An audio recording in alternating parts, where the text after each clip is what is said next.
This is Max Williams with United Real Estate, and today I'm in South Richmond. Today we're going to look at a 3-bedroom, 1.5-bath home. This home is located here on a nice quiet street. There's some good pride of ownership here in this neighborhood, as you can see. A few minutes ago I saw some neighbors out taking care of the leaves, and just really good looking homes here. This home built in 1991 and was just renovated, and there's some special things I wanted to point out here with this home.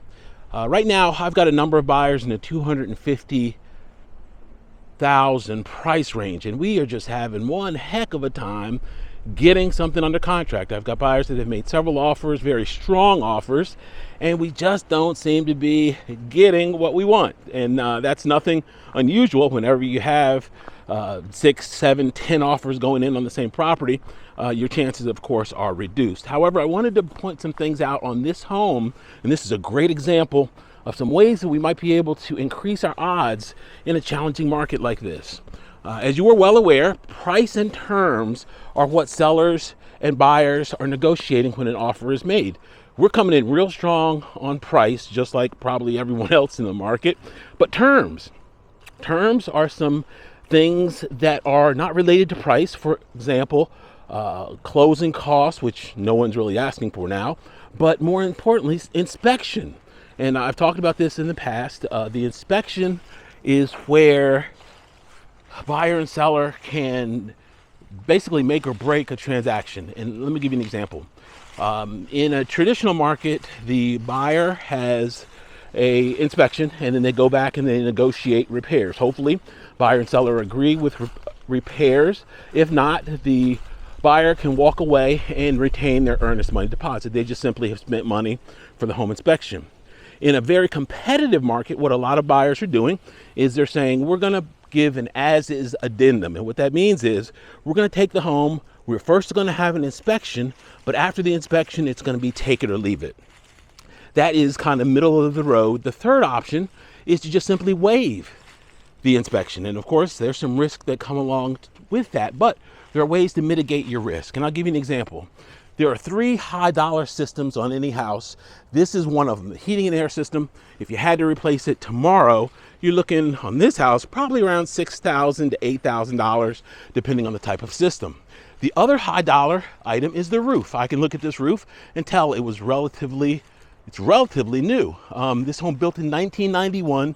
We do simple math. A builder's grade roof back in 91 was good for about 25 years. So this roof has got probably decades left on it.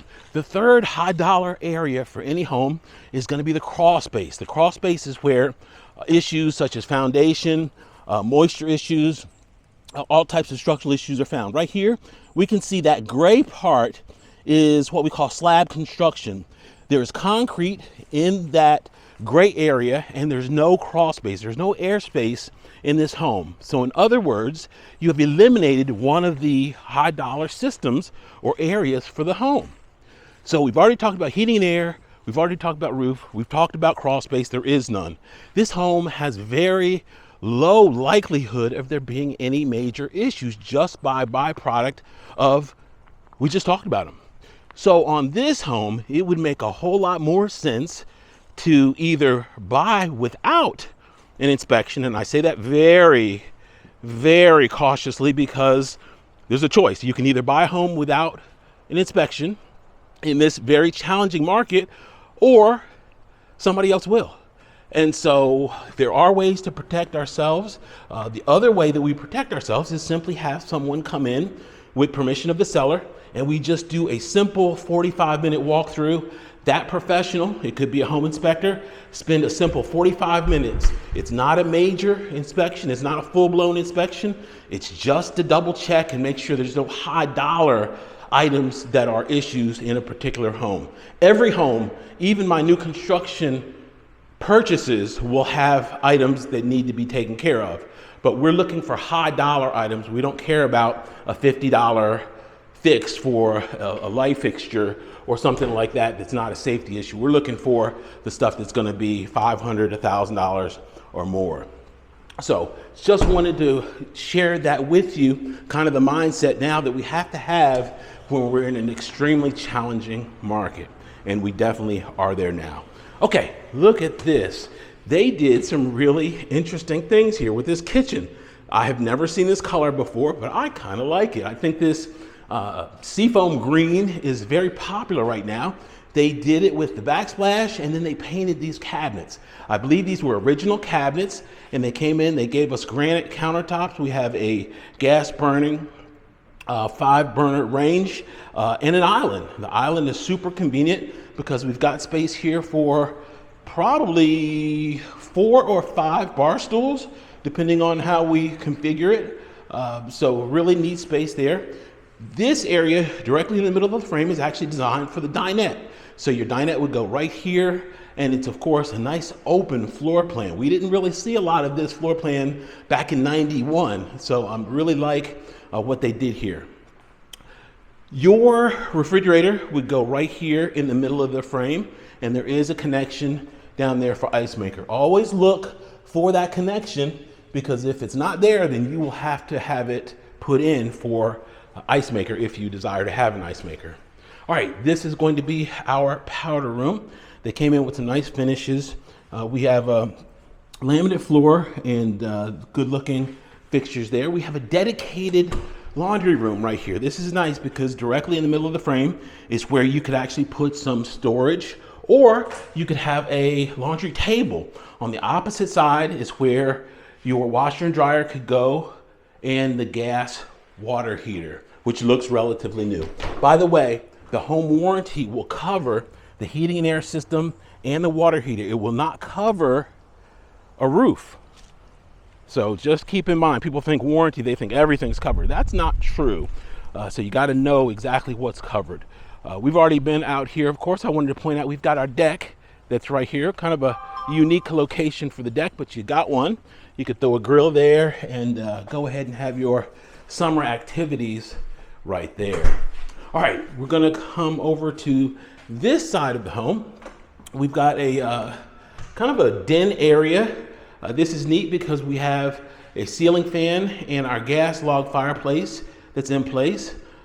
They've got a electrical outlet right over the fireplace, so this would be a nice place if you wanted to have a second common space here on this home. It's great because not only do we have the openness over here, but we've got that dedicated room that we just left. Okay, as we go up the wood stairs here, we've got fresh paint, the light gray and white color scheme. This is going to be our hall bath. I'm going to finish up here, but I wanted to point it out at the top of the steps, but you'll see why I want to finish up as we go through. We have a linen closet right here, convenient next to the bathroom. This is going to be bedroom number 1, and this is probably a mid-size space here compared to the other secondary bedroom. We've got some good depth here in this closet, and down the hall to our left is going to be the middle size. Yeah, I believe this is the middle size bedroom. They came in and gave us LED recessed lights here in some of these rooms, which is nice. When they build new construction, they often will have light fixtures in the secondary bedrooms to upgrade. So don't be surprised if you go into some homes and a lot of the secondary bedrooms don't have light fixtures. They will typically always have a switch that is connected to an outlet, so you have to use a lamp in many cases. Okay, this is going to be the primary. We've got a good sized primary here. You'd be able to get a larger bed in here with no problem. I love the fact that we don't have any carpet here in this home, so you allergy sufferers don't have to worry about carpet. I love the design here. We go through and we have our walk-in closet. Now they have one rod on this side. It's just simply I would install another one here on this side, just like they did here on the opposite side where we have 2. And then that'll give you a maximum amount of storage capacity. We have an access panel there overhead. And now we move directly into the full bath. And then the reason they did this was because the thought process is if you're getting dressed in the morning, you can use the bathroom here with this wonderful shower head there, get nice and clean, and then go ahead, grab your clothes and get dressed. So you can kind of make it a nice seamless move here. The other good thing about it is it frees up a door that you would normally have in your bedroom. Normally you'd have a door to the ensuite bath and a door to the closet. Now, under this configuration, you just have one door, which gives you a lot more flexibility when it comes to laying out your furniture. All right, that's gonna do it for this beautiful renovated home. If you've got questions about this or any other home on the market, my name is Max Williams. It would be an honor for me to help. Please let me know what you think of that kitchen. Special thanks to Alex Clemens and the Lemus team of allowing us to come in and look at their beautiful listings. Max Williams, 804-402-7788. Can be reached on Facebook under Richmond Area Foreclosures, on YouTube under my name, Max Williams Realtor. Please be sure to comment, like, and subscribe. Thanks so much for taking the tour. Y'all be safe. Have a great day.